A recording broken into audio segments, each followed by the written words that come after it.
Hi everyone, welcome to today's session. Today we are going to be talking about what to do when your child has a tantrum. Yeah, tantrum, you know that thing now, right? Good. When that child will just, and you'll be like, what again? Good. My name is Olorun Damilola, and I welcome you to today's discussion. I believe it's going to be a session, where you'll find something to take away and act upon almost immediately. Are you joining us for the very first time? You're welcome. You're welcome. It's the right place to be. And if you want a deeper understanding of what we're doing, please do me the favor of going back and checking on the previous recordings we've made, because they are in series. We've done part 1 series 1, part 2 series 2. We are now in part 3. This is the second video we are doing, and you will get a better understanding of this if you do that. Thank you for joining us. And so let's quickly dive into today's topic. What do you do when your child has a tantrum? So your child is on the floor, crying, screaming, rolling, and possibly kicking things around and shouting. And nothing you're doing is helping. Nothing is working. In that very moment, you feel overwhelmed. You're like, what do I need to stop this thing from going on? But you just don't know what to do. You are even beginning to raise your voice at the child. Nothing seems to be working.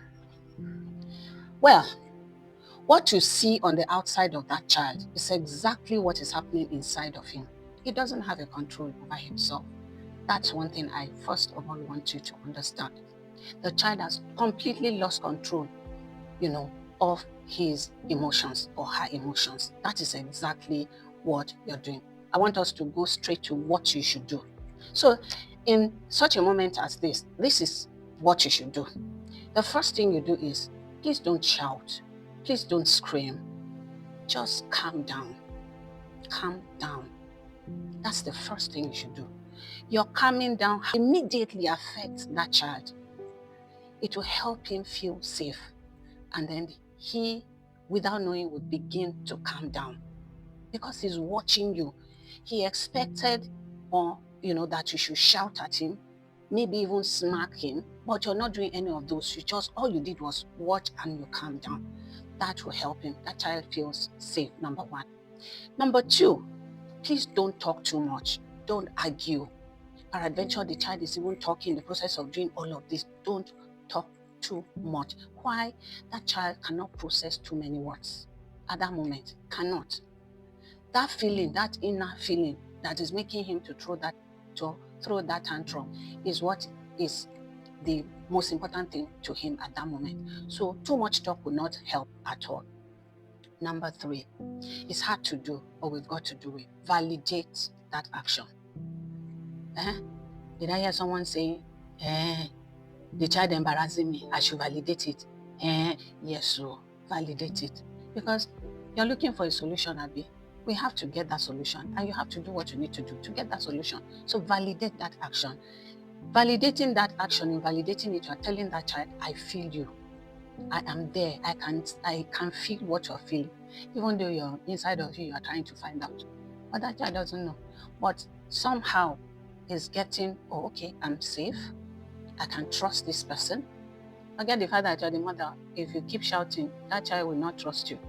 But if you calm down and you do what I'm asking you to do, that child will believe you, trust you, and follow you as you go step by step. Firstly, you now stay close.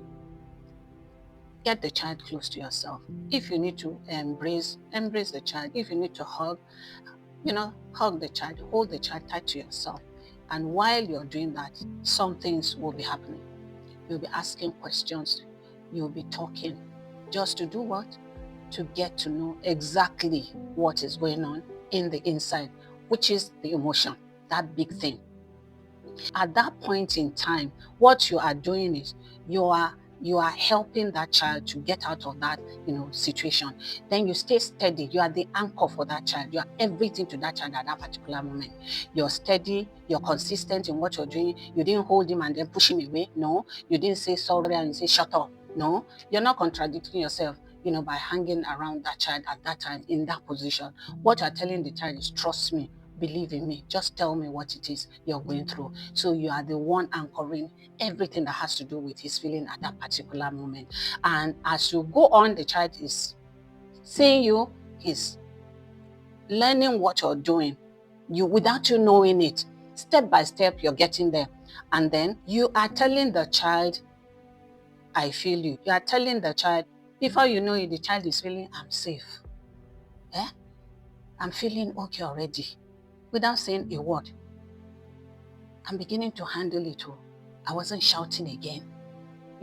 That child is feeling that I'm not shouting again like I was when I started. All of this going on in the mind of that child. But here you are still finding out what exactly is the issue. But all of this is playing out. That is the role that you are playing. Right there, you have played the role of the teacher. You have played the role of the regulator. You are helping the child to regulate that emotion that has gone haywire from the start when we started talking, right? That is exactly what is happening here. That is the role you have to play. When you play that role, you'll find out that the tantrum will cease. So in all of this, what you need to understand is that behavior is that child communicating. That behavior is communication. The emotion itself at the root of the tantrum. The root of the tantrum that child had. That's it. And you, the adult, the parent, the caregiver, the nanny, the grandma, anybody that is with that child, when that happened, you have suddenly, like I mentioned, become the child's teacher, because you have nicely helped that child to gravitate from shouting, screaming, yelling, throwing things, kicking things, to a child who is now holding you and almost completely quiet, simply because you calmed down, you were steady with whatever it was you were doing to him or her, just to calm him or her down. You validated what they did, that is through the tantrum. You now started telling them, you know what, we're going through this together. Don't worry. We'll get over this together, and all of a sort. So those were the steps you have taken that had changed the game, that has caused the shift.